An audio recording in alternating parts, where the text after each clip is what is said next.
नमस्कार।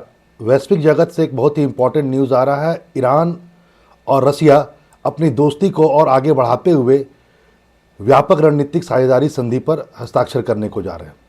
वर्ल्ड की सभी मीडिया इसको कवर कर रही है और ये अपने आप में एक बहुत बड़ी बात है। वैसे भी आपको पता ही है, ईरान हो चाहे रसिया हो, ये दोनों ही वैश्विक जगत से बहुत अलग थलग पड़ चुके हैं और इस परिस्थिति में कंप्रिहेंसिव स्ट्रेटेजिक पार्टनरशिप ट्रीटी दोनों के बीच में बहुत कुछ बयां करता है।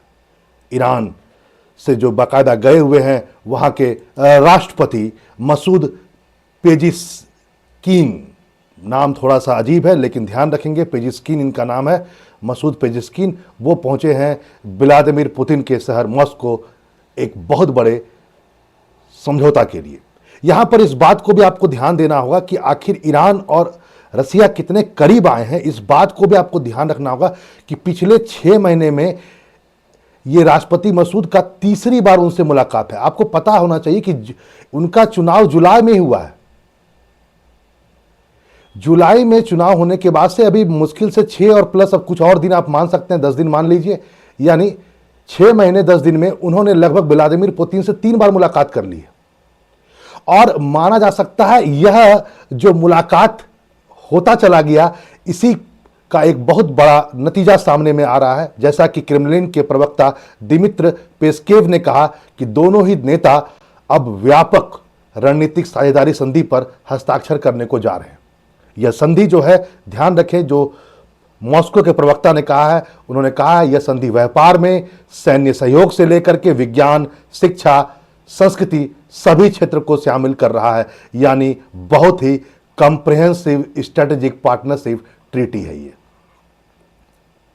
यहां पर ध्यान रखेंगे इस बात को कि कुछ लोग इसे डोनाल्ड ट्रंप के 20 जनवरी के शपथ ग्रहण समारोह से भी जोड़ रहे हैं। लोगों का मानना है कि डोनाल्ड ट्रंप जो है वो 2 चीजों के लिए दृढ़ संकल्पित हैं। पहला तो उनका मानना है कि मैं यूक्रेन वॉर को समाप्त कर दूंगा, और दूसरा ईरान को भी समाप्त तो नहीं मैं कहूंगा, लेकिन कंट्रोल कर दूंगा या कंटेंट कर दूंगा, उसे सीमित कर दूंगा। आपको पता होना चाहिए डोनाल्ड ट्रंप का संबंध ईरान से भी खराब है। इसलिए कुछ लोग ईरान हड़बड़ी में जो रसिया के साथ ये संधि कर रहा है या बहुत मजबूर होकर जो संधि करने गया, उसको इससे भी देख रहे हैं कि डोनाल्ड ट्रंप 20 तारीख को शपथ ग्रहण ले रहे हैं। लेकिन बाकायदा क्रेमलिन के प्रवक्ता ने इस बात को साफ कर दिया, दिमित्र देव ने, कि ऐसा कुछ नहीं है। इस पर योजनाओं पर काम बहुत दिन से चल रहा था। इसको ट्रंप के इलेक्शन से न जोड़ा जाए तो ज़्यादा अच्छा होगा। वाजिब है, ट्रंप का इलेक्शन से जोड़ना बनता भी नहीं है, क्योंकि लोग यहाँ तक भी बोलते हैं कि पुतिन और ट्रंप के बीच संबंध उतने खराब नहीं है जितने जो बाइडेन ने खराब कर दिए अमेरिका और रूस के बीच संबंध को। यहां पर इस बात को भी देखें कि कोई दोस्त हमेशा दोस्त हो और कोई दुश्मन हमेशा दुश्मन हो। अंतर्राष्ट्रीय राजनीति में ऐसा बिल्कुल नहीं होता है, आपको पता होना चाहिए। जैसा कि मैं आपको बता दूं कि सोवियत काल में, आपको पता होगा कि 1990 से पहले सोवियत था रसिया, और कोल्ड वॉर का समय चल रहा था अमेरिका और रसिया के बीच में, यानी यूएसएसआर के बीच में उस समय का ये। तो उस समय कोल्ड वॉर के दौर में ईरान और रसिया के बीच संबंध, यानी सोवियत संघ के बीच संबंध बहुत अच्छे नहीं थे। आपको पता होना चाहिए 1955 में बगदाद पैक्ट बनता है। ये एक प्रकार से कहा जाए कि नाटो का विस्तार था। कहां पर? एशियन रीजन में, और इसमें टर्की, ईरान, पाकिस्तान, इराक और यूनाइटेड किंगडम शामिल थे। यानी ये पूरा का पूरा ग्रुप यूएसएसआर के अगेंस्ट था। बगदाद पैक्ट, ये बात अलग है, आगे चलकर बगदाद पैक्ट का नाम बदल जाता है क्योंकि ईरान उससे बाहर हो गया। लेकिन यहां पर इस बात को भी समझना आज जरूरी है कि एक देश जो एकदम विपरीत था और अमेरिका के धड़े में था, आज अमेरिका उसका सबसे बड़ा दुश्मन बन गया है, और जिसके अगेंस्ट वह खड़ा था आज वही उसका सबसे बड़ा दोस्त बन गया। और दोस्ती भी कैसी, तस्वीरें बहुत कुछ बयां कर रही है। तस्वीरें ऐसी है कि पेशगीन साहब ने शुक्रवार को, यानी आज के दिन, जो सहयोग पर व्यापक रणनीतिक सहयोग पर जो हस्ताक्षर करने के लिए गए हैं, उन्होंने बाकायदा क्रेमलिन की दीवारों पर अज्ञात सैनिकों की समाधि पर पुष्पार्पण किया और वहां पर पुष्पांजलि दी, जहां पर कभी मोदी और बड़े बड़े नेताओं ने भी दिया। और इसके बाद मसूद साहब जाते हैं पुतिन से मिलने के लिए क्रेमलिन के भव्य दरबार में। तो जमाना बदल चुका है, तस्वीरें बदल चुकी है। अब ये दोस्त बन चुके हैं और जो कभी दोस्त था आज है ना दुश्मन बन चुका है।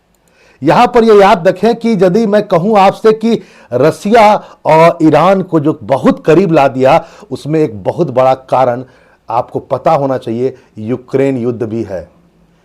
दोनों अमेरिका के सताए हुए देश यूक्रेन युद्ध में साथ आते हैं और आपको पता होना चाहिए घनिष्ठता इतनी बढ़ गई कि ईरान ने, सभी पश्चिमी देशों ने आरोप लगाया कि यूक्रेन युद्ध में जो सैकड़ों ड्रोन इस्तेमाल किए जा रहे हैं उसको कोई और नहीं दे रहा है, वह शाहिद 136 है जो ईरान प्रोवाइड कर रहा है रसिया को, और जिसका इस्तेमाल रसिया कर रहा है यूक्रेन युद्ध में। मोपेड की आवाज करता था यह ड्रोन। वैसे एक बात यहां पर बहुत ही रोचक है कि न तेहरान ने और न कभी रसिया ने इस बात को माना कि हमने कभी ड्रोन रसिया ईरान से लिया, और ईरान ने भी कभी नहीं कहा कि मेरा शाहिद ड्रोन आप तक पहुंचा।